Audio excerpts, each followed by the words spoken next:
Oleh karena itu, ketika Diana memulai siaran langsung, dia segera memahami kelemahan psikologi netizen dan algoritma platform.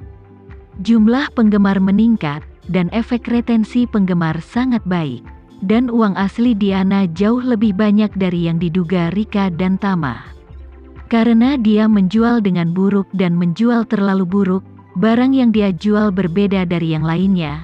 Dia benar-benar tidak membayar pesanannya dan beberapa penggemarnya akan mengembalikan barangnya. Untuk produk yang sama, tingkat pengembalian barang orang lain bahkan bisa mencapai 50%. Tetapi begitu dia memulai, dia menyeret keluarganya untuk menjual dengan menyedihkan, terus berterima kasih, dan terus menyanyikan beberapa lagu sedih, dan berterima kasih kepada keluarganya satu persatu. Banyak orang merasa tidak puas membeli barang-barang di ruang siaran langsungnya.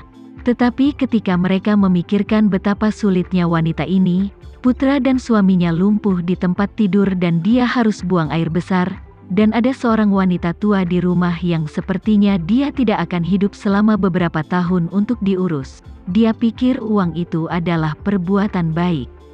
Diana memanfaatkan keuntungan ini, dan secara tak terduga menurunkan tingkat pengembalian menjadi kurang dari 5. Kali ini, kemampuan Diana membawa barang diakui oleh merek-merek tersebut. Meskipun jumlah penggemar Diana tidak setinggi yang lainnya, tingkat konversi penggemar Diana tinggi dan tingkat transaksi pesanan juga tinggi, yang membuat merek tersebut juga meningkatkan rasio komisinya. Sekarang streaming langsungnya sangat merugikan. Ambil 5 handuk yang dibawa Diana kemarin sebagai contoh. Biaya produksi di pabrik selatan sekitar 30.000. Karena volume pesanan yang besar, mereka mengirim biaya logistik sekitar 5 atau 6.000, dan biaya penyimpanan dan pengepakan ditambahkan, dan total biaya hanya 45.000. Tetapi siaran langsung menjual 5 barang seharga 200.000, dan tingkat laba kotor sangat tinggi. Namun, merek juga memiliki kelemahannya sendiri. Yang paling mereka takuti adalah tingkat pengembalian yang tinggi. Untuk melindungi kepentingan konsumen, platform memberi konsumen hak untuk mengembalikan produk dalam waktu 7 hari tanpa alasan apapun. Setiap kali pesanan dikirim, biaya tenaga kerja dan logistik akan dikenakan biaya 10.000. Jika produk dikembalikan oleh pelanggan pada akhirnya, maka pasti tidak akan mendapat untung, mereka kehilangan 10.000, apalagi, secara umum, ketika barang semacam ini dikembalikan, sudah dibuka oleh konsumen, dan kemasannya sudah rusak. Kalau mau dijual lagi harus bongkar manual dan bungkus ulang. Ongkos bolak-balik lumayan banyak. Oleh karena itu, setelah tingkat pengembalian tetap tinggi, meskipun margin laba kotor tampak tinggi, margin laba real dari sisi merek tidak jauh lebih tinggi. Namun, Diana berbeda. Di ruang siaran langsungnya, tingkat pengembaliannya sangat rendah. Bahkan kantong sampah yang rusak bocor saat setengah terisi, hampir tidak ada yang akan mengembalikannya. Dan Diana sendiri juga sangat lihai. Dia tahu betul bahwa jika dia membawa sarang burung dan produk perawatan kulit yang harganya jutaan per pelanggan, meskipun komisinya lebih tinggi dan dia bisa mendapat lebih banyak, jika konsumen menemukan ada sesuatu yang salah. Dan mereka pasti akan memilih untuk mengembalikan produk pertama kali. Oleh karena itu, dia memiliki buku bisnisnya sendiri. Yang pertama adalah harga unit pengiriman siaran langsung. Yang tertinggi hanya 200.000 dan tidak boleh melebihinya. Hanya dengan cara ini tingkat pengembalian dapat diminimalkan. Karena dia tahu bahwa kecintaan konsumen ada batasnya. Namun kemarin bukanlah puncak dari siaran langsung Diana. Waktu kembalinya Tama dan yang lainnya adalah Sabtu siang waktu New York, yaitu Minggu pagi waktu Indonesia. Setelah lebih dari 10 jam terbang, ketika Tama dan yang lainnya mendarat, itu adalah Minggu malam waktu Indonesia. Puncak live streaming adalah pada Jumat malam, sepanjang hari pada Sabtu, dan pada siang hari pada Minggu. Pada Minggu malam lalu lintas turun drastis. Hanya 2 hari yang lalu, pada Jumat malam, studio langsung Diana menjual lebih dari 4,5 miliar. Pada hari Sabtu, dia menyiarkan 2 pertunjukan pada sore dan malam hari, dan menjual total 6,5 miliar. Pada minggu malam yaitu, tadi malam, itu dijual seharga 2,5 miliar. Dengan kata lain, penjualan siaran langsung Diana mencapai 13,5 miliar dalam satu akhir pekan, dan komisi sebelum pajak pada dasarnya sama dengan harga mobil Mercedes-Benz ini.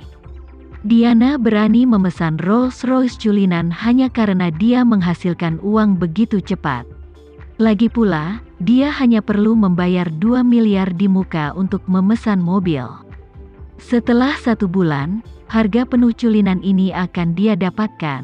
Melihat Rika masih masuk ke mobil Diana, Tama menghela nafas tanpa daya bahwa sifatnya sulit diubah, dan kemudian dia tidak memikirkannya lagi. Dia mengambil baterai Cullinan, mengendarai BMW, dan pergi.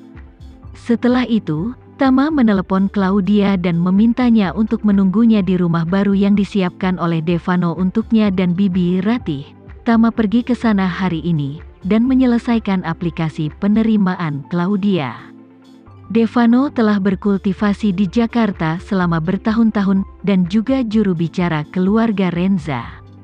Koneksi lokalnya dapat dikatakan menyebar, dan Universitas Jakarta tentu saja tidak ada masalah. Kali ini, dia telah menemukan hubungan untuk Claudia di muka setelah dia tiba di Jakarta. Dia hanya perlu pergi ke sekolah dengan dokumen yang diperlukan dan melakukan gerakan. Menurut alamatnya, Tama menuju ke area villa di tepi sungai, tidak jauh dari kota. Dan tidak jauh dari rumah kesejahteraan komprehensif besar yang akan diinvestasikan oleh Tama. Sangat nyaman bagi Bibi Ratih dan Fani untuk bekerja di rumah kesejahteraan di masa depan. Namun jaraknya agak jauh dari Universitas Jakarta. Jika kamu bepergian dengan bus, dibutuhkan sekitar setengah jam untuk sekali jalan. Tugas belajar universitas tidak berat, jadi setelah Claudia masuk sekolah, dia bisa mempertimbangkan untuk tinggal di kampus, mengambil studi paruh waktu, atau mengambil keduanya. Villa yang diatur oleh Devano memiliki luas yang dapat digunakan lebih dari 400 meter persegi. Meskipun tidak besar di dalam villa, tidak seperti Villa Andara tempat tinggal Tama.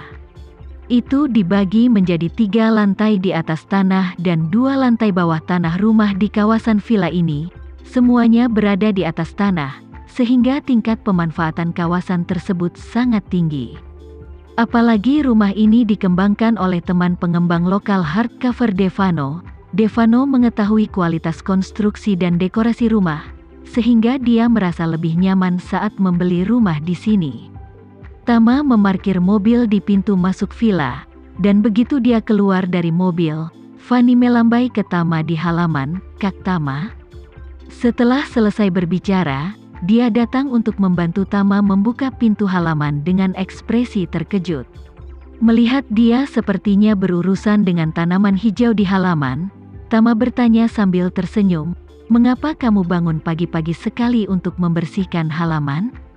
Fani berkata sambil tersenyum, "Ada banyak tanaman dan bunga hijau di halaman, tapi aku merasa lapisannya tidak serasi, jadi aku ingin menyesuaikannya."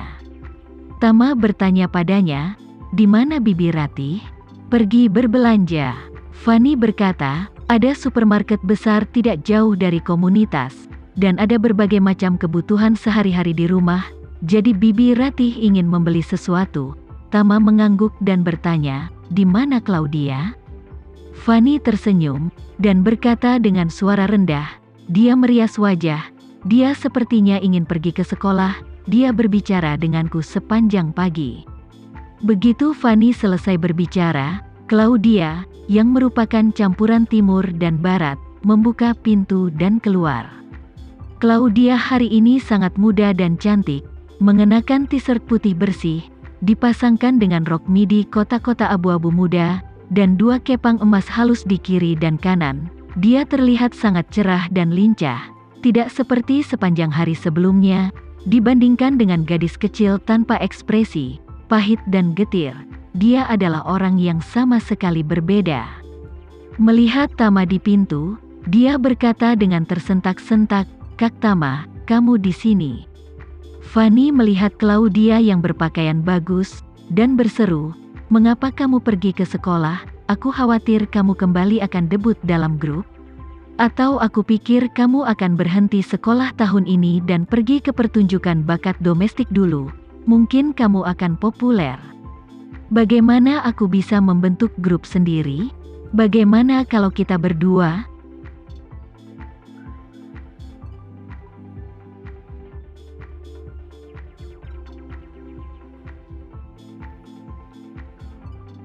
Sekian dulu ya video kali ini, kita lanjutkan lagi videonya di lain waktu. Oh iya, bagaimana menurut kalian? Semoga bisa sedikit menghibur kalian semua. Untuk teman-teman yang baru nonton, jangan lupa subscribe ya, hehehe. Dan kalau teman-teman ada yang ingin gabung langganan, bisa langsung gabung saja untuk dapat fitur yang menarik dan sedikit membantu Mimin. Terima kasih banyak sudah menonton, sampai jumpa lagi, bye bye bye.